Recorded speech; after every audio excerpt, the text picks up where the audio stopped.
وما أرسلناك إلا رحمة للعالمين۔ غفلتوں کی بھی حد نہیں، تیری رحمتوں کی بھی حد نہیں،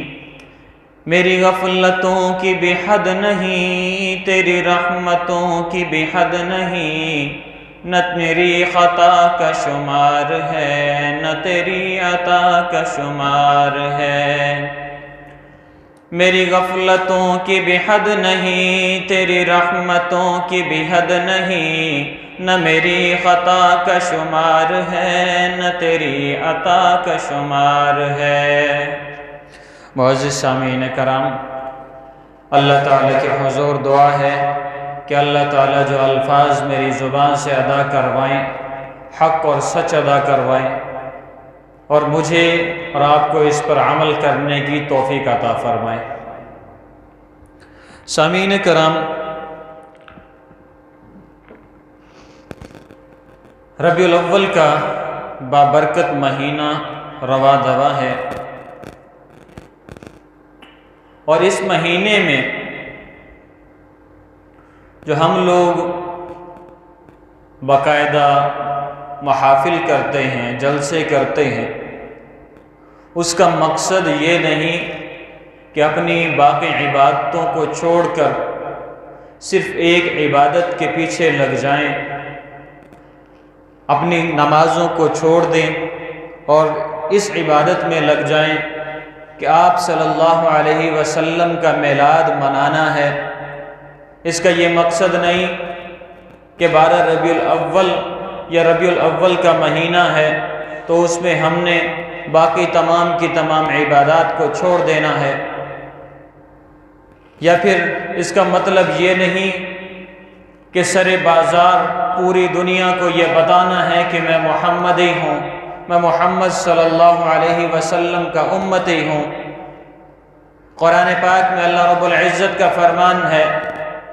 وَرَفَعْنَا لَكَ ذِكْرَكَ، میرے محبوب ہم نے آپ کے ذکر کو بلند کر دیا۔ یہ بلند کرنا آج کے لیے نہیں، یہ بلند کرنا عیسیٰ علیہ السلام کے دور کے لیے نہیں، یہ بلند کرنا موسیٰ علیہ السلام کے دور کے لیے نہیں، یہ بلند کرنا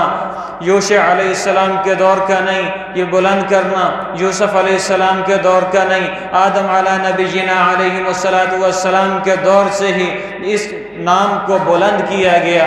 جب اللہ رب العزت نے آدم علی نبینا علیہ السلام کو تخلیق کیا اور ان کے اندر روح کو پھونکا گیا تو انہوں نے دیکھا کہ عرش معلیٰ پر لا الہ الا اللہ محمد الرسول اللہ لکھا ہوا ہے۔ جب انہوں نے دیکھا کہ میرا نام آدم رکھا گیا، یہاں پر محمد الرسول اللہ لکھا، یعنی کہ آدم میں اتنی اہمیت نہیں رکھتا جتنی محمد الرسول اللہ صلی اللہ علیہ وسلم کی اہمیت ہے۔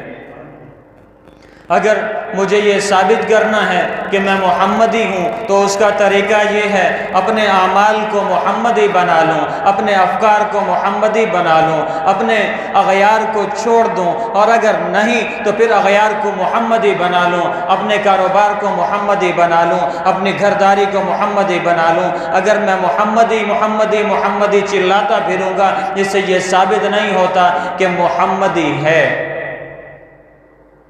ایک انسان، اکثر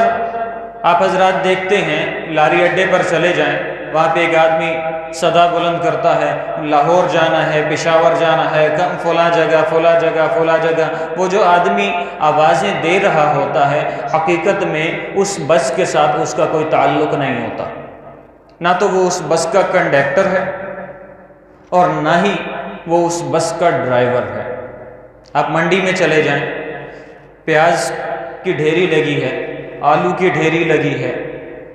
یا کسی اور سبزی کی ڈھیری لگی ہے،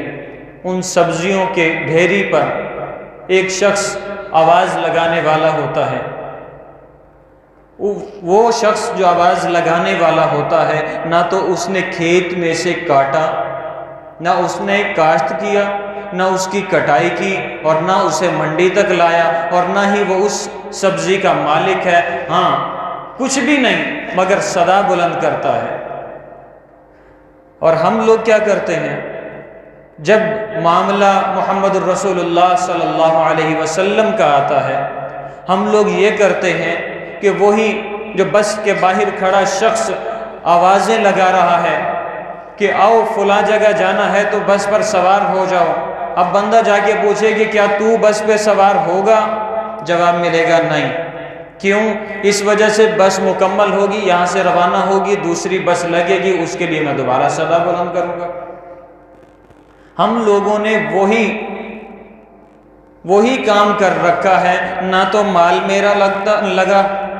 نہ مال لگانا ہے، نہ جان لگانی ہے، نہ عبادت میں وقت دینا ہے، نہ نماز پڑھنی ہے، نہ محمد الرسول اللہ صلی اللہ علیہ وسلم جیسی تربیت کو اپنانا ہے، نہ محمد الرسول اللہ صلی اللہ علیہ وسلم جیسی تربیت اپنے بچوں میں دینی ہے، نہ محمد الرسول اللہ صلی اللہ علیہ وسلم جیسی گھرداری بنانی ہے، نہ کاروبار بنانا ہے، نہ ملازمت بنانا ہے، کسی پیشے کو محمد الرسول اللہ صلی اللہ علیہ وسلم کے طریقے کے مطابق نہیں بنانا، بس یہ صدا بلند کرنی ہے کہ میں محمدی، میں محمد صلی اللہ علیہ وسلم کا امتی، میں محمد الرسول اللہ صلی اللہ علیہ وسلم کا ماننے والا، میں محمد صلی اللہ علیہ وسلم پر جان کو قربان کرنے والا۔ جان کو قربان کرنا ہم اہم سمجھتے ہیں، لیکن محمد الرسول اللہ صلی اللہ علیہ وسلم کے طریقے پر چلنا اہم نہیں سمجھتے۔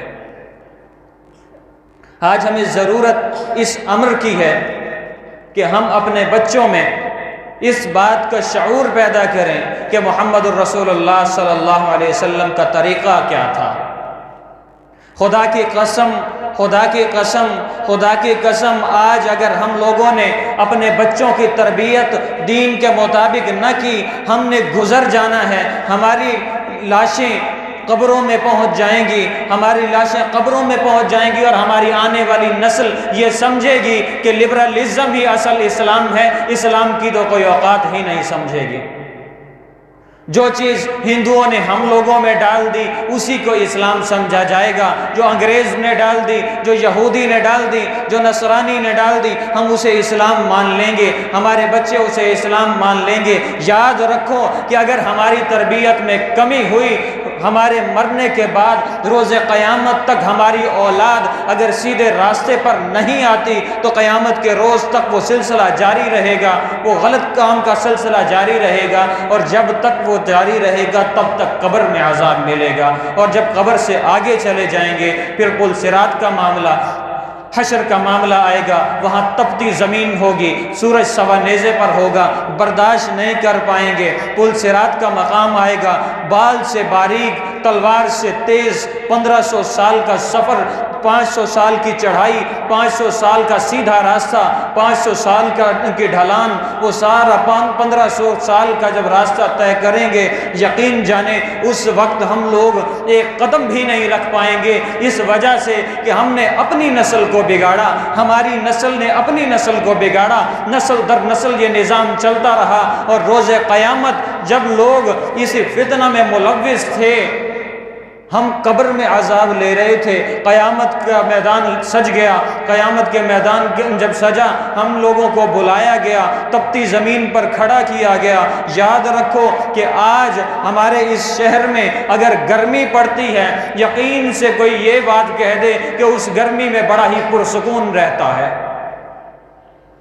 ہم اپنے شہر کی گرمی جہاں پہ کئی ہزار کلومیٹر کے فاصلے پر سورج ہے، ہم اس شہر کی اس سورج کی گرمی کو برداشت نہیں کر پاتے، اس تپتی زمین پر قدم نہیں رکھ سکتے۔ قیامت کے دن جب یہ زمین تانبے کی ہوگی، سورج سوا نیزے پر ہوگا، اس قسم کے اعمال اپنے بچوں کو سکھا کر بتائیں کہ کیسے ہم کامیاب ہو سکتے ہیں، کیسے اس تپتی زمین سے بچ سکتے ہیں۔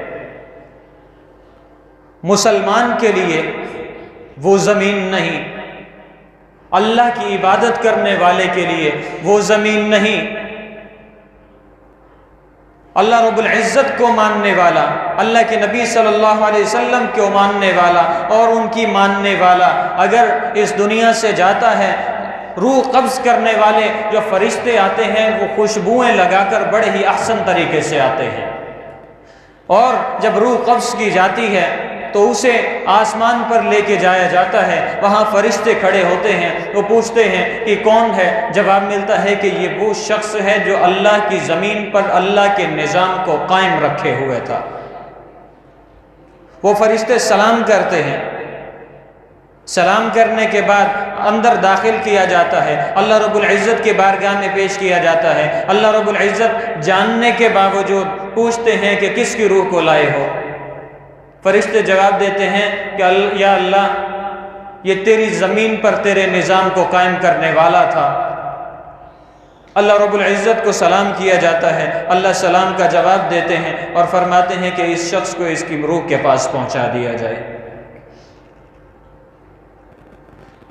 اور قبر میں جب اتارا جاتا ہے تو قبر میں ایک جنت کا دروازہ کھول دیا جاتا ہے جہاں سے ٹھنڈی ٹھنڈی ہوائیں آتی ہیں۔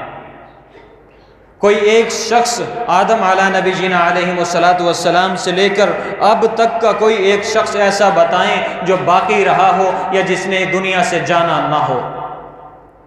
ہم لوگوں نے صرف اعلان ہی اپنا مقصد بنا لیا کہ دین کا اعلان کریں گے، صحابہ کے نام کا اعلان کریں گے، محمد الرسول اللہ صلی اللہ علیہ وسلم کے نام کا اعلان کریں گے، پیدائش منائیں گے، انتقال منائیں گے، مگر ان کے طریقے پر چلنا گوارا نہیں۔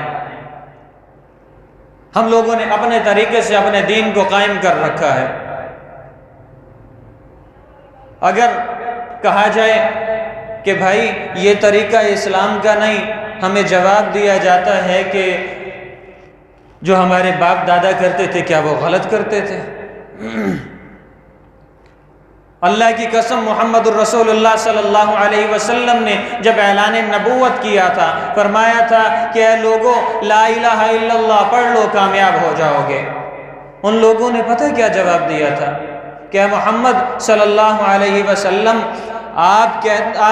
کو ہم صادق بھی مانتے ہیں، آپ کو امین بھی مانتے ہیں، ہم جانتے ہیں کہ آپ جھوٹ نہیں بول سکتے، ہم جانتے ہیں کہ آپ کی زندگی میں کوئی غلط کام نہیں ہوا، ہم جانتے ہیں کہ آپ بالکل پاک اور صاف ہیں، ہم جانتے ہیں کہ آپ صادق بھی ہیں، امین بھی ہیں، مگر آپ یہ چاہتے ہیں کہ ہم اپنے آباء و اجداد کے دین کو چھوڑ دیں۔ اس وقت محمد الرسول اللہ صلی اللہ علیہ وسلم نے اسلام کی جو دعوت دی تھی اس میں یہ بتایا تھا کہ آباء و اجداد کا دین نہیں، اللہ کا دین ہے، اور محمد الرسول اللہ صلی اللہ علیہ وسلم کو پیغمبر بنا کر تم لوگوں کے پاس بھیجا گیا، اور اب اللہ کے دین پہ چلنا ہے، آباء و اجداد کے دین پہ نہیں چلنا۔ آج ہم لوگوں نے وہی طریقہ اختیار کر لیا کہ اللہ کے دین کو چھوڑ دیا، آباء و اجداد کے دین کو اپنا لیا۔ ہم لوگوں نے میلاد تو منا لیا مگر جس کا میلاد منایا اس کو نہ منا سکے۔ ہم لوگوں نے میلاد تو منا لیا مگر جس کا میلاد منا رہے ہیں اس کے طریقے پر نہ چل سکے۔ ہم لوگوں نے میلاد منا لیا مگر جس کا میلاد منا رہے ہیں اس کے طریقے پر اپنے بچوں کو تربیت نہ دے سکے۔ خدا را اپنی آنے والی نسل کو اس وجہ سے سمجھائیں کہ کہیں ایسا نہ ہو کہ آنے والے وقت میں اسلام سے ہٹ کر، اسلام کے باغی بن کر یہی سمجھیں کہ یہی اسلام ہے، یہی دین ہے، اسی پر دین ختم ہوتا ہے۔ اگر ہماری آنے والی نسل نے یہ سمجھ لیا، یقین جانیں کہ روز قیامت نہ تو اللہ کو منہ دکھانے لائق رہیں گے، نہ محمد الرسول اللہ صلی اللہ علیہ وسلم کو منہ دکھانے لائق رہیں گے۔ اللہ سے دعا ہے کہ اللہ رب العزت ہمیں، ہمارے بچوں کو دین اسلام کو صحیح معنوں میں سمجھنے اور اس پر عمل کرنے کی توفیق عطا فرمائے۔ وآخر دعوانا